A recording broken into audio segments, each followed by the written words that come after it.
ফুপু সামান্য করে টাকার লেগা আমার আব্বারে পা থেকে জুতা ফিকা আমার ভালো করে চিনা। তুই দায়িত্বটা দিছো, এটা মায়ের দিলে কেমন? কোটি টাকার অফার, মায়া তো না করতে পারতো। কিন্তু আমি একা ভালো থাকতে চাই।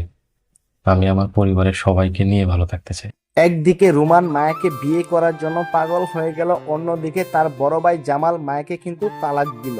আপনাদের কি মনে হয়, জামাল কি মায়াকে তালাক দেওয়ার পর মরিয়মকে বিয়ে করবে? হ্যাঁ বন্ধুরা, আজকের ভিডিওতে আপনাদেরকে সকল রহস্যজনক ঘটনা আপনাদেরকে বলে দিব।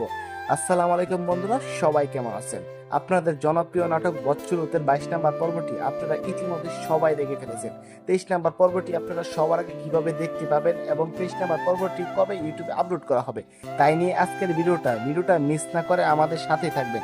আর আপনারা যদি ভিডিওটা লাস্ট পর্যন্ত দেখেন তাহলে অবশ্যই এই ভিডিওর ঘটনা সবকিছু আপনারা কিন্তু বুঝতে পারবেন।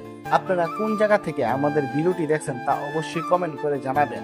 আর যারা আমাদের চ্যানেলটি এখনো সাবস্ক্রাইব করেনি তারা অবশ্যই আমাদের চ্যানেলটি সাবস্ক্রাইব করে রাখবেন। আমরা তো দেখেছি জামাল যখন মায়াকে ডিভোর্স দিয়ে দেয় তখন কিন্তু জামালের সাথে মায়ের কোনো সম্পর্ক থাকে না। তখন কিন্তু জামালের ভাই রুমান কিন্তু মায়াকে বিয়ের প্রস্তাব দেয়। আসলে কি মায়া রুমানকে বিয়ে করবে? আপনাদের কি মনে হয়, এটা কি সম্ভব? না, এটা কখনো সম্ভব না। এক ভাই ডিভোর্স দেওয়ার পর আরেক ভাই কখনো বিয়ে করতে পারবে না।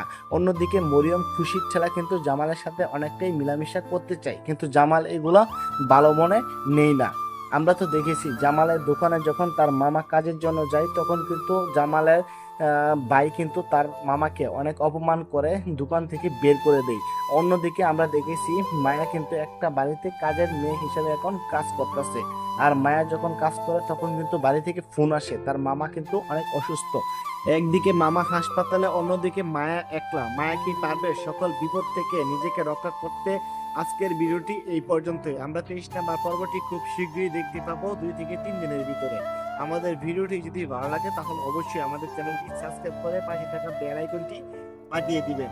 তো আজকের ভিডিওটি এই পর্যন্তই। ভালো থাকবেন, সুস্থ থাকবেন। আল্লাহ হাফেজ।